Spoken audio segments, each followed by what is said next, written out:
नमस्कार, मी रेणुका पाटंगणकर जनी जनार्दन चरित्राच्या आज पुढील भागात सुरुवात करत आहे. जनी जनार्दन हे गाणपत्य व नाथपंथातील आनंद संप्रदायी. त्यांच्या पित्याचे नाव वसुदेव पंत व मातेचे नाव देवकी. मातेचे माहेरचे नाव जनी असल्याने जनार्दनांनी अपार मातृभक्तीतून जनी हे नाव अभिधान आपल्या नावामागे लावले. वसुदेव पंत हे अली आदिलशहाच्या दरबारी कमाविजदार म्हणून सेवेत होते. आज कर्नाटकात असलेले विजापूर शहर आदिलशहाची मुख्य राजधानी. मुस्लिमांची अधिसत्ता येथे स्थिरपत झालेली इब्राहिम आदिलशहा, युसुफ आदिलशहा व अली आदिलशहा अशा शहांची शाही परंपरा राजवैभव उपभोगत होती. विजापूर बेदर भागात सर्वत्र एक दबदबा या राजसत्तेने निर्माण केला होता. या राजघराण्यांच्या सेवेतच एक सत्पुरुषाचे कुळ आपली नित्यनैमित्तिक कर्मे, दैनंदिन पूजा अर्चा उरकून उर्वरित वेळेत दरबारात राजसेवा करीत होते. वसुदेव पंत सत्वस्थ, सच्शील, स्वभावाने प्रेमळ, मनाने निर्मळ, वृत्तीने कोमल, अंतःकरणाने उदार, प्रवृत्तीने शांत व विनम्र, मराठवाड्यातील भूम येथील धनसंपन्न देशमुख घराण्यातील जनाई नामक कन्या सुशील व सुविचारी होती. परमेश्वराने या दैवी गुण संपन्न उभयतांच्या जणू गाठी बांधल्या होत्या. वसुदेव पंतांचा विवाह जनाईशी अत्यंत थाटाने संपन्न झाला. जनाईचे नामांतर देवकी असे केले. वसुदेव आणि देवकी यांचा प्रपंच व परमार्थ आनंदात चालला होता. गृहस्थाश्रम धर्माचे पालन उभयताई अत्यंत निष्ठेने करीत होते. वसुदेव पंतांचा दररोजचा दिनक्रम म्हणजे ब्रह्ममुहूर्तावर उठणे, पूजापाठ, जपतप आणि अन्निक आटोपून नैवेद्य वैश्वदेव भोजन करून दरबारात हजर होणे. राजदरबारी त्यांना कमाविजदार म्हणून मोठ्या मानाची जागा मिळाली होती. या पदावर राहून ते आपले कामकाज चोखपणे बजावीत. त्यांच्या योग्यतेमुळे राजे आदिलशहा त्यांच्यावर बेहद्द खुश होते. वसुदेव पंतांनी गृहस्थाश्रम स्वीकारण्यापूर्वीच नाथपंथीय दीक्षा ग्रहण केली होती. कंठडी नाथांनी त्यांना अनुग्रह दिला होता. बराच कालावधी लोटला. सर्व सुख पायाशी लोळत असून वसुदेव व देवकी यांना पुत्ररत्नाची उणीव डाचत होती. दोघेही पुत्रप्राप्ती करता व्रतवैकल्ये, जप तप, अनुष्ठान करू लागले. पंढरीची वारी ही निष्ठेने त्यांनी चालू केली. आणि एक दिवस त्यांना स्वप्न दृष्टांत झाला की तुझ्या पोटी प्रत्यक्ष भगवान विष्णू अंशावतार घेणार आहेत. पंतांनी हा दृष्टांत आपल्या पत्नीला सांगितला. त्यांच्या आनंदाला सीमा उरली नाही आणि थोड्याच दिवसात त्यांची उपासना साधना फलद्रूप झाली. वसुदेव देवकीच्या पोटी कृष्णाष्टमीच्या शुभमुहूर्तावर भूम येथे शके 1540 मध्ये एका तेजस्वी धर्मपुरुषाचा जन्म झाला. त्यांचे नाव जनार्दन.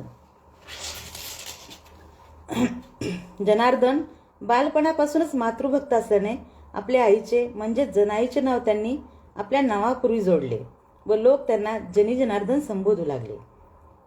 जनार्दनांचे बालपण व शिक्षण. जनार्दनांची वृत्ती बालपणापासूनच परमार्थात रंगून गेलेली. पिता वसुदेव पंत व माता देवकी. जनार्दनांचे बालरूप डोळ्यात मनात साठवू लागली. त्याचे बोबडे बोल ऐकून रांगणे, खोडकरपणा व खेळकर लागवी रूप पाहून कृतार्थ झाली. द्वापार युगात वसुदेव व देवकी यांनी भगवान कृष्णाला जन्म दिला खरा, पण त्या जन्मदात्या मात्या पित्यांना आपल्या बालकृष्णाच्या बाललीला पाहता आल्या नव्हत्या. त्यांचे ते स्वप्न अपुरेच राहिले. आज जणू तेच स्वप्न साकार होऊन पूर्ण होत आहे. जनार्दन मोठा होऊ लागला. आपल्या आईवडिलांचे वळण त्याने त्वरित आत्मसात केले. त्याचे कौशल्य, बुद्धिमत्ता, परमार्थ प्रवणता पाहून वसुदेव पंतांनाही कृतार्थ झाल्यासारखे वाटले. जनार्दनांचा उपनयन संस्कार झाला. जनार्दनांनी गुरुग्रही जाऊन सर्व प्रकारचे शिक्षण घेतले. काव्य, शास्त्र, संगीत, साहित्य, तत्वज्ञान, ज्योतिष, न्याय, सांख्य, व्याकरण, गणित याबरोबरच युद्धकला, राजनीती, शस्त्र आणि शास्त्र या दोहोंचेही परिपूर्ण शिक्षण त्यांनी घेतले. शिक्षण पूर्ण होताच पिताश्रींच्या अनुज्ञेवरून गुणवती नामक सुशील घराण्यातील मुलीशी त्यांचा विवाह संपन्न झाला. जनार्दन आता गृहस्थाश्रमी बनले. आपल्या पित्याचे आचरण, पदभार पेलण्याची कुशलता व पद्धती, त्यातील बारकावे, त्याचे आकलन जनार्दन करू लागले. त्यांचे राजस व राजबंडे रूप पाहून उभय पितरांना आनंदाचे भरते येईल. वसुदेव पंतांना अधिक काळ हे सौख्य उपभोगता आले नाही. त्यांचे देहावसान झाले. मृत्यूपूर्वी पंतांनी जनार्दनांना पंढरीची वारी चुकू नको असे सांगितले होते. पंतांच्या मृत्यूने जनार्दनांच्या कुटुंबावर आघात झाला, पण सम्राट राजाही कळवळला, हळहळला. सर्व सत्ताधीश अली आदिलशहा संचित बनला. वसुदेव पंतांसारख्या कर्तबगार, चारित्र्यसंपन्न, चाणाक्ष व एकनिष्ठ पाईकास गमवावे लागल्याने मंत्रिमंडळात एक पोकळी निर्माण झाली. ही पोकळी कोण भरून काढणार? सर्वत्र एवढा एकच चर्चेचा विषय. राजासमोर अनेक नावांची चर्चा प्रारंभित झाली. आदिलशहासमोर येणाऱ्या प्रत्येक नावासंबंधी, त्यांच्या कर्तृत्वासंबंधी सखोल विचार करू लागला, पण त्यातील एकाही नावाला त्याने पूर्ण विचारांनी मान्यता दिली नाही. मंत्रिमंडळातही पदोन्नतीसाठी काही जणांच्या अपेक्षा उंचावल्या. त्याची स्पष्ट अस्पष्ट चर्चा राजाच्याही कानावर येतच होती, परंतु अली आदिलशहाने वसुदेव पंतांच्या जागी कोणालाच नियुक्त केले नाही. मंत्रीगणांपैकी एकाने हळूच सुचवले, वसुदेव पंतांचे सुपुत्र जनार्दन या पदासाठी योग्य आहेत असे मला वाटते. पण तोच दुसऱ्याने या विचाराला काटशह देऊन म्हटले, पण त्याचे वय लहान असल्याने तो पदभार सांभाळण्यासाठी अयोग्य ठरेल. परंतु याबरोबर सर्व मंत्रिमंडळात चर्चा सुरू झाली, कुजबूज सुरू झाली, उलटसुलट मते प्रगट होऊ लागली. अखेर राजाने जनार्दनांचे नाव विचारार्थ स्वीकारले. आदिलशहाने जनार्दनांना दरबारात पाचारण केले. जनार्दन शहांच्या समोर सभेत अत्यंत अदबीने आले. प्रथम बादशहाला सलाम केला, नजराना नजर केला आणि अदबीने बाजूला उभे राहिले.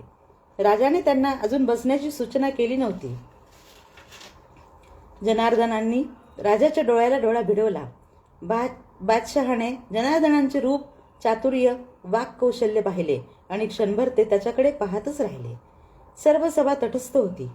जनार्दनांचा श्याम वर्ण, उंचीपुरी देहयष्टी, सुदृढ बांधा, मुखावर झळकणारे स्मित, डोळ्यात कर्तृत्वाची चमक, कपाळी गंधाचा टिळा, धारदार नासिका, अंतरंगाची सात्विकता दर्शवणारी अदब आणि स्वाभिमानी वृत्तीचे दर्शन घडवणारी कृती उक्ती राजा सर्व काही निरखित होते. दरबारात एक नीरव शांतता पसरली. या शांततेचा भंग करत जनार्दनाने विनम्रतेने विचारले, महाराज, आपण या सामान्य सेवकाची याद केली. आपल्या आज्ञेवरून हा बंदा आपणासमोर खडा आहे. आपला हेतू कळावा ही इच्छा. बादशाह भानावर आले. आपल्या दाढीवरून हात फिरवीत ते फक्त हसले आणि म्हणाले, आप वसुदेव पंत जी के सुपुत्र, क्या आपके पिताजी के उत्तरदायित्व को आप निभा सकेंगे? आणि दुसऱ्याच क्षणी जनार्दनांना प्रत्यक्ष कार्याची माहिती घेण्याची त्यांनी सूचना केली. जनार्दनांचे दरबारात पाऊल. जनार्दन रोज दरबारात येऊन कामकाज पाहू लागले. राजा त्यांच्या कामकाजाची चौकशी करीत होते. एखाद्या हिऱ्याची परीक्षा व योग्यता जशी ऐरणीवरच ठरते, त्याप्रमाणे जनार्दनांची परीक्षा प्रत्यक्ष कामातून होऊ लागली. आदिलशहाच्या सूक्ष्म व मुरब्बी नजरेतून जनार्दनांचे कर्तृत्व सुटले नाही, ह्याची चुणूक त्यांना प्रत्येक कामातून दिसू लागली. गुणीषु नच लिंग नच वयहा या उक्तीप्रमाणे जनार्दनांचे वय जरी लहान असले तरी त्याची कार्यशक्ती, कुशलता दांडगी होती, याचा प्रत्यय राजाला येऊ लागला. जनार्दनांचा निश्चयी स्वभाव, बोलण्या चालण्यातील धिटाई, मनमिळाऊपणा, कामातील गती, सूत्रबद्धता, मृदू भाषा, विनयशीलता या सर्वांचा प्रत्यय राजाला येऊ लागला. थोड्याच दिवसात जनार्दनांनी सर्व कामकाजाची माहिती करून घेतली. स्वतंत्र बुद्धीने ते काम पाहू लागले.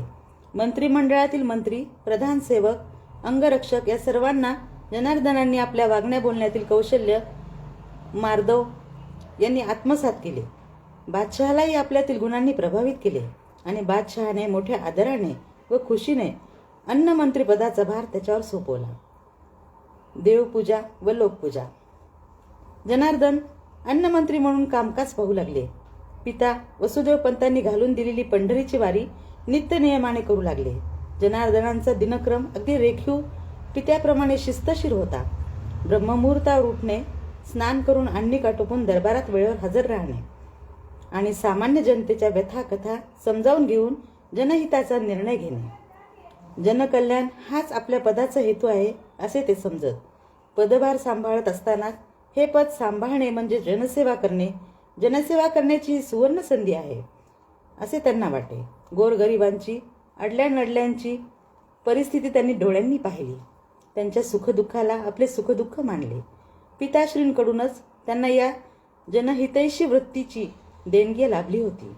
आपले आयुष्य जनहितार्थ वेचणे हे जनार्दनांनी आपले ध्येय ठरविले. घरात ईशपूजा व दरबारात लोकपूजा असा त्यांचा दिवसभराचा वेळ जनसेवेत अर्थात ईशसेवेत व्यतीत होऊ लागला. लोकही जनार्दनांना गौरवू लागले. त्यांच्या नावाची कीर्ती सर्व दूर सुगंधासारखी पसरू लागली. त्यांचा लौकिक वाढला. कालचा कोवळा जनार्दन पाहता पाहता लोकमान्यतेच्या उच्च शिखरावर चढला. जनता जनार्दनांच्या हृदयस्थ अढळ पद मिळवून बसला. पण जनार्दनांचा हा लौकिक व ही ख्याती काही मंडळींना रुचली नाही. पण ते जळफळण्याशिवाय तरी करणार काय? जनार्दनांच्या घरी आता पैंजनाचे रुणझुण मंजूळ ध्वनी उमटू लागले. एक कौतुक दुडूदुडू धावू लागले. घर बोबड्या बोलांनी निनादून गेले. नारायण हळूहळू मोठा होऊ लागला. त्यांच्या पाठोपाठ सत्यवती नारायणाचे अनुकरण करू लागली. नारायण आणि सत्यवती त्यांचे कोड कौतुक पाहण्यात त्यांची आजी जनाई व आई गुणवती रंगून जाऊ लागल्या. आता पुढील भाग आपण उद्याच्या भागात बघूया. नमस्कार.